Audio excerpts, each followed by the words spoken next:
Good day. I'm Dwayne Matz. Welcome to today's Living Word. We're continuing in the book of Isaiah, chapter 9, looking at verse 6 and 7, which reads as follows.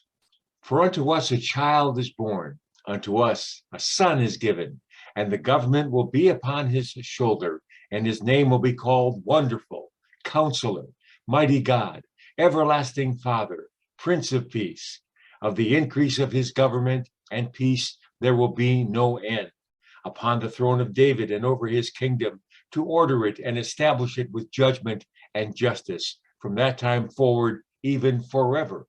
The zeal of the Lord of hosts will perform this. That's Isaiah 9, 6 and 7.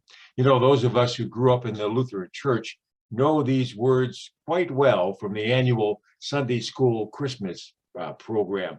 I mean, year after year, we would memorize our parts, and Isaiah 9, 6 was always included. Of course, as little children, none of us quite understood that part about the government being on his shoulder. We were more caught up in the fact that a child was born and all these cool names that he had. He'd be called Wonderful Counselor, Mighty God, Everlasting Father, the Prince of Peace. Little did we know then and understand the importance of this child growing up and governing our own individual lives. And of course, the truth is that this child would grow up, he would live, he would die, he would rise again to be seated on the right hand of God the Father, from whence he will govern the universe into eternity. Hebrews 1:3 reminds us that it is the risen Christ who holds this world together.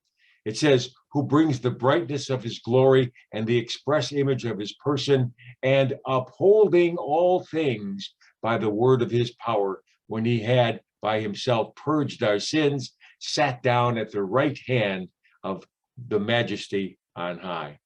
All of God's creation is subject to him, even the devil and his demons. 1 Peter 3:22 says, who has gone into heaven, Jesus, and is at the right hand of God, angels and authorities and powers having been made subject to him. Yes, the government of the universe is on his shoulders. And though this truth may escape the child performing during a Christmas pageant, let it not be lost on us. God is in control. And knowing this, believing this, should be a source of great peace for whatever you're going through today. Isaiah 46, 9 and 10 says, remember the former things of old, for I am God and there is no other. I am God and there is none like me, declaring the end from the beginning, and from ancient times things that are not yet done, saying, my counsel shall stand, and I will do all my pleasure.